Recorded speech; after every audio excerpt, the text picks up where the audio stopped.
Hello అందరికీ welcome back to Dolly టెంప్లింగ్స్. ఇవాళ video వచ్చేసి వినాయక చవితి స్పెషల్ కుడుముల్ని ఎలా చేసుకోవాలో ప్రాసెస్ ఏందో చూసేద్దాము. నేను ఇక్కడ ఒకే రకమైన పిండితో 2 రకాల కుడుముల్ని ప్రిపేర్ చేస్తున్నానండి.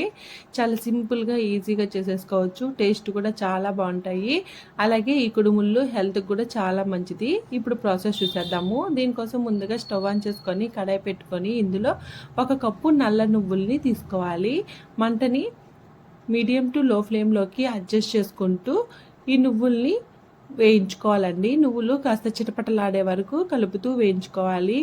నువ్వులు త్వరగా వేగిపోతాయండి, కాబట్టి నువ్వుల్ని కాస్త జాగ్రత్తగా వేయించుకోండి, లేదంటే చేదొచ్చేస్తాయి. ఇలా వేయించుకున్న ఈ నువ్వుల్ని ఒక ప్లేట్లో తీసుకోవాలి. ఇప్పుడు ఇదే స్టవ్ మీద కడాయి పెట్టుకొని మీరు ఏ కప్పుతో అయితే పిండిని తీసుకుంటారో ఆ కప్పుకి 1/4 కప్పు బెల్లం తురుముని వేసుకోవాలి. అలాగే ఇందులో 1 కప్పు వాటర్ని యాడ్ చేసుకొని మంటని మీడియం టు హై ఫ్లేమ్లోకి అడ్జస్ట్ చేసుకుంటూ ఈ బెల్లం తురుముని బాగా కరగనివ్వాలి. చూడండి, ఈ విధంగా పాకం కరిగిన తర్వాత ఈ పాకాన్ని ఫిల్టర్ చేసి తీసుకోవాలి. ఇప్పుడు ఈ కడాయిని ఒకసారి వాష్ చేసుకొని మనం ముందుగా కరిగించి పెట్టుకున్న బెల్లం నీళ్ళని వేసుకోవాలి.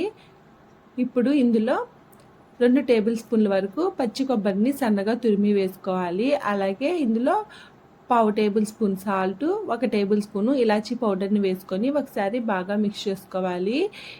కొబ్బరి తురుముని వేసుకోవడం వల్ల కుడుములకి టేస్ట్ అనేది చాలా బాగుంటుందండి. అలాగే ఈ కొబ్బరి తురుముకి బదులు మీరు ఇందులో నువ్వులను కూడా వేసుకోవచ్చు. ఇలా బాగా మిక్స్ చేసుకున్న తర్వాత ఇప్పుడు ఇందులో 1 కప్పు బియ్యం పిండిని వేసుకోవాలి. నేను ఇక్కడ పొడి బియ్యం పిండిని యూజ్ చేస్తున్నానండి. మీకు తడి బియ్యం పిండినైనా యూజ్ చేసుకోవచ్చు, లేదా పొడి బియ్యం పిండినైనా యూజ్ చేయొచ్చు. బియ్యం పిండి ఓల్డ్ స్టాక్ని అయితే యూజ్ చేయొద్దండి. ఫ్రెష్గా ఆడించుకున్న బియ్యం పిండిని వేసుకుంటే టేస్ట్ బాగుంటుంది. చూడండి, ఇలా కంటిన్యూస్గా కలుపుతూ ఈ పిండిని గట్టిగా అయ్యే వరకు ఉడికించుకోవాలి. ఇప్పుడు మూత పెట్టుకొని పక్క పెట్టేసుకోవాలి. ఇది చల్లారేలాగా మిక్సీ జార్ని తీసుకొని మనం ముందుగా వేయించి పెట్టుకున్న నువ్వులు, అలాగే ఇందులో 3 యాలకులను వేసుకొని కాస్త బరక ఉండేలాగా మిక్సీ పట్టుకోవాలి. ఇందులోనే మీరు ఏ కప్పుతో అయితే నువ్వుల్ని తీసుకుంటారో ఆ కప్పుతో 1 కప్పు బెల్లం తురుమును వేసుకొని మూత పెట్టుకొని చూడండి, ఈ బెల్లం తురుము అంతా కలిసేలాగా మెత్తగా మిక్సీ పట్టుకోవాలి. ఇలా మిక్సీ పట్టుకొని దీన్ని పక్క పెట్టేసుకోవాలి. ఈలోగా బియ్యం పిండి కూడా చల్లగా అయిపోయిందండి. ఇప్పుడు చేతికి కాస్త నెయ్యిని వేసుకొని ఈ పిండిని బాగా చపాతీ పిండిలాగా సాఫ్ట్గా కలుపుకోవాలి. చూడండి, నేను ఇక్కడ వీడియో క్లిప్లో చూపించే విధంగా సాఫ్ట్గా కలుపుకోవాలి. ఒకవేళ మీకు పిండి అనేది లూజ్గా అనిపించినట్లయితే ఇందులో కొద్దిగా పొడి బియ్యం పిండిని యాడ్ చేసుకొని మళ్ళీ బాగా మిక్స్ చేసుకోవాలండి. ఇలా బాగా కలుపుకున్న తర్వాత కుడుముళ్ళు మీకు ఏ సైజులో కావాలో ఆ సైజుకి తగ్గట్టు పిండిని కొద్దిగా తీసుకుంటూ రౌండ్గా బాలుల్లాగా చుట్టుకోవాలి. చూడండి, కుడుముళ్ళు నేనైతే ఇక్కడ చిన్న కుడుములు చేస్తున్నానండి. దానికోసమే పిండిని కొద్దిగా తీసుకున్నాను. అదేవిధంగా మీకు ఎన్ని కుడుములు కావాలో అన్ని కుడుములకు తగ్గట్టు పిండిని తీసుకొని రౌండ్ బాల్ లాగా చుట్టుకొని పక్క పెట్టుకోవాలి. ఇప్పుడు ఇదే పిండితో మనం నువ్వుల కుడుములు కూడా చేస్తున్నాం కాబట్టి మరి కాస్త పిండిని పక్కకు పెట్టేసుకొని ఈ పిండిని కాస్త పెద్ద సైజు లడ్డూల్లాగా చుట్టుకోవాలి. చూడండి, ఒక పెద్ద సైజు ఉసిరికాయ అంత పిండిని తీసుకొని రౌండ్ బాల్ లాగా చుట్టుకొని పక్క పెట్టుకోవాలి. అదేవిధంగా రిమైనింగ్ పిండిని కూడా రౌండ్ బాల్ లాగా చుట్టుకొని పక్క పెట్టుకోవాలి. ఇప్పుడు స్టవ్ ఆన్ చేసుకొని ఇడ్లీ గిన్నెని పెట్టుకొని ఇందులో కొద్దిగా వాటర్ని యాడ్ చేసి మంటని మీడియం ఫ్లేమ్లో ఉంచి వాటర్ మరిగేలోగా మనం కుడుముల్ని ప్రిపేర్ చేసుకోవాలి. చూడండి, ముందుగా నేను ఇక్కడ నువ్వుల కుడుముల్ని ప్రిపేర్ చేస్తున్నాను. దానికోసం పిండిని తీసుకొని నేను ఇక్కడ వీడియో క్లిప్లో చూపించే విధంగా ఒత్తుకోవాలి. చూడండి, ఈ విధంగా కాస్త లోతుగా ట్యాప్ చేసుకుంటూ ఈ పిండిని ఒత్తుకోవాలి. ఇప్పుడు ఇందులో మనం ముందుగా మిక్సీ పట్టి ఉంచుకున్నాం కదా నువ్వుల మిశ్రమాన్ని వేసుకొని ఎంత సరిపోతుందో అంత పెట్టుకోవాలండి. మరీ ఎక్కువ పెట్టేశారంటే ఈ నువ్వులు అనేది బయటకు వచ్చేస్తాయి.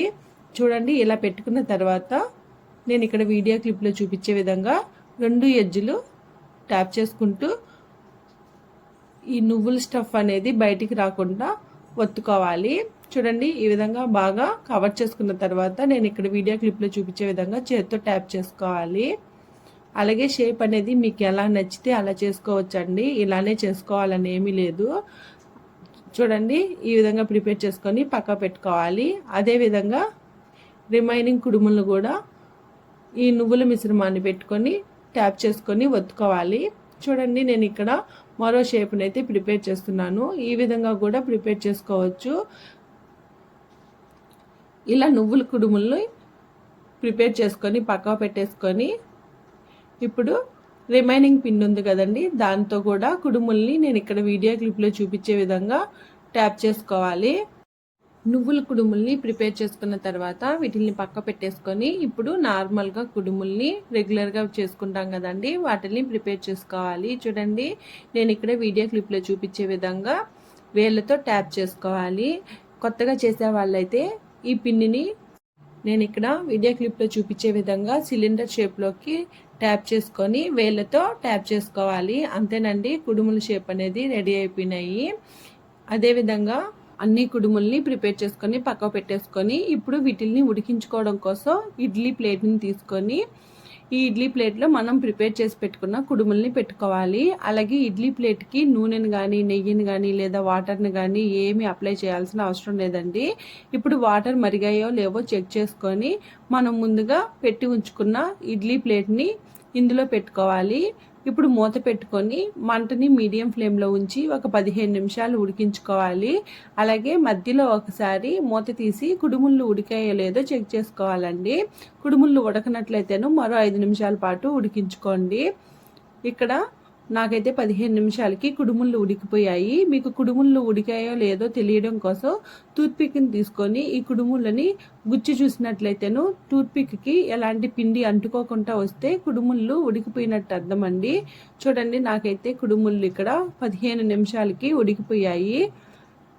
ఇలా ఉడికిన తర్వాత స్టవ్ ఆఫ్ చేసేసుకొని ఇవి ఒక 2 నిమిషాలు అలాగే వదిలేయాలండి. వేడి మీద తీసారంటేను ఒకదానికొకటి అంటుకుపోతాయి.